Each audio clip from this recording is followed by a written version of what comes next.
Ladies,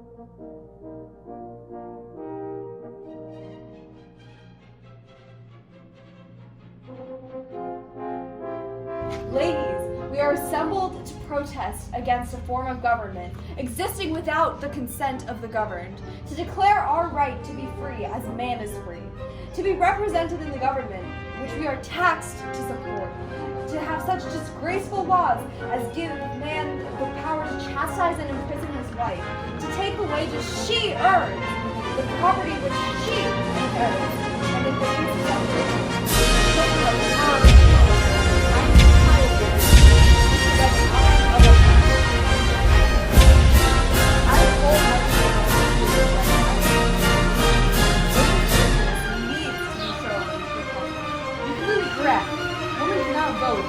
are considered inferior in legal status, not to mention we have religion for divorce.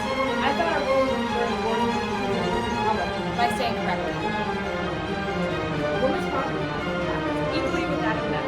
The sustained bond has been endowed by the states, but they have not been permitted to enter these high seminaries of learning, even when learning while at school that the charge for the education of girls was the same as that for boys, and that when they became teachers, women received only half as much as men for their services. The injustice of the distinction was so apparent. There is a moral expectation that we are chained to, that women are supposed to be flawless and the perfect wife.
The National Association Opposed to Youth Suffrage.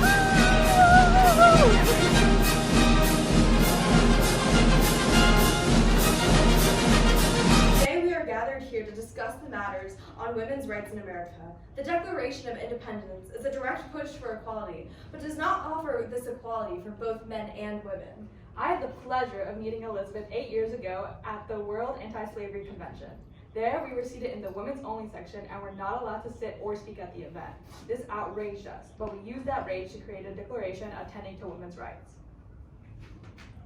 Now, Elizabeth Cady Stanton will be reading the Declaration of Sentiments. So, we hold these truths to be self-evident, that all men and women are created equal, that they are endowed by their Creator within certain inalienable rights. That among these are life, liberty, and the pursuit of happiness. That to secure these rights, government are instituted, deriving their powers from the consent of the governed. Whenever any form of government becomes destructive of these ends, it is the right of those who suffer from it to refuse allegiance to it, to insist upon the institution of new government, laying its foundation on such principles, and organizing its powers in such form as to them shall seem most likely to affect their safety and happiness. Exactly. Women have been fighting alongside men since the Revolutionary War, yet the government refuses to do anything to aid women in their fight for their rights. It's rather ridiculous, honestly. But when a long train of abuses and usurpations, pursuing invariably the same object, evinces a design to reduce them under absolute despotism, it is their duty to throw off such government and to provide new guards for their future security. Such has been the patient sufferance of the women under this government, and such is now the necessity which constrains them to demand the equal station to which they are entitled. There are 11 pillars that we believe will help us achieve true freedom and equality. He has made her morally an irresponsible being, as she can commit as many crimes with impunity, provided that they be done in the presence of her husband. How moral is that? The institution of marriage makes women compelled to promise obedience to her husband, he becoming, to all intents and purposes, her master, the law giving him the power to deprive her of liberty and administer chastisement. For centuries, men have framed the laws of divorce as to what shall be the proper causes of divorce in case of separation, to whom the guardianship of children shall be given, as to be wholly regardless of the happiness of woman. The law, in all cases, going upon the false supposition of supremacy of man, and giving all power into his hands. He has monopolized nearly all of the profitable employments, and from those she is permitted to follow, she receives but a scanty remuneration.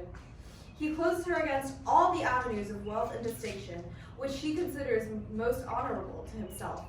As a teacher of theology, medicine, or law, she is not known. He has denied her the facilities for obtaining a thorough education, all colleges being closed against her, having deprived her of this first right of a citizen, the elective franchise, thereby leaving her without representation in the halls of legislation. He has oppressed her on all sides. He has made her, if married, the eye of the law, civilly dead. He has taken from her all her rights and property, even to those wages she earns. Ridiculous. If men get the rights to their hard-earned money, why don't women? Exactly. He allows her in church as well as state, but as a subordinate position, claiming apostolic authority for her exclusion from the ministry, and with some exception, any public participation in the affairs of the church. He has created but a false sentiment by giving to a world a different code of morals for men and women, by which moral delinquencies which exclude women from society are not only tolerated, but deemed of little account in men. He has endeavored in every way that he could to destroy her confidence in her powers, to lessen her self-respect, and to make her willing to lead a dependent and abject life. Now, due to being stripped of the right to vote, in view of the urgent unjust laws mentioned above, and because women do not feel themselves aggravated, oppressed, and fraudulently deprived of their most sacred rights, we insist that they have immediate admission to all the rights and privileges which belong to them as the citizens of these United States. In entering upon the great work before us, we anticipate no small amount of misconception, misrepresentation, or ridicule, but we shall use every instrumentality within our power to effect our object. We shall employ agents, circulate tracts, and petition the state and national legislatures, and endeavor to enlist the pulpit and the press on our behalf. We hope this convention will be followed by a series of conventions, embracing every part of this country. Essentially, please sign this document if you believe that women should have the right to work, vote, and have say in the guardianship of their children. Elizabeth, that is so well put. If anyone has any final thoughts, feel free to come to the stand. I volunteer. I come to this platform with unusual diffidence. Although I have long been identified with the women's suffrage movement and have spoken in its favor, I am somewhat at loss to know what to say on this really great and uncommon occasion where so much has been said. When I look around the assembly and see the many able and eloquent women full of subject, ready to speak, and who only need the opportunity to impress the audience with their views, I do not feel like taking up more than a very small space of your time and attention, and shall not. Take all the time you need, Frederick. Everyone's views are accepted and will be taken into consideration. Honestly, if we want to make lasting change, we need to stick together to create the changes we wish to see. There may be some well-meaning people in this audience who have never attended a women's suffrage convention, never heard a women's suffrage speech, never read a women's suffrage newspaper, and they have been surprised that those who speak here do not argue the question. It may be kind to tell them that our cause has been passed beyond the period of arguing. The demand of the hour is not argument, but assertion. Firm and inflexible assertion. Assertion which is more than a force of argument. That's very correct. Our goal is to spread awareness for women's rights, because we have been wrong for so long.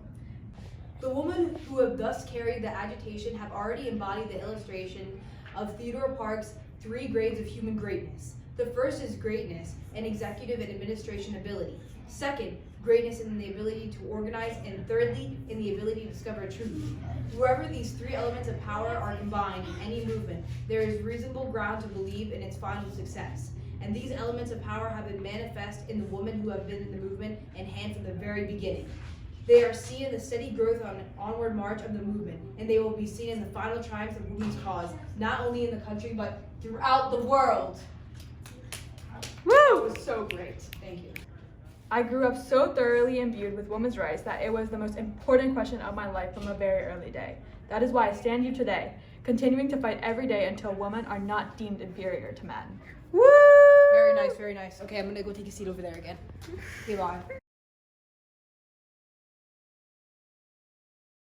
Yeah, the 11 resolutions became the most impactful part of our convention. These resolutions called on Americans to regard any laws that placed women in an inferior position to men as having no force or authority. They resolved for women to have equal rights within the church and equal rights to jobs. Although it would not be an equal rights movement without its opposers. The 9th resolution was a call for women's rights to vote, deemed to be too controversial for the time period. And although it led to many women withdrawing their support, the 9th resolution went on to become the cornerstone of the women's suffrage movement.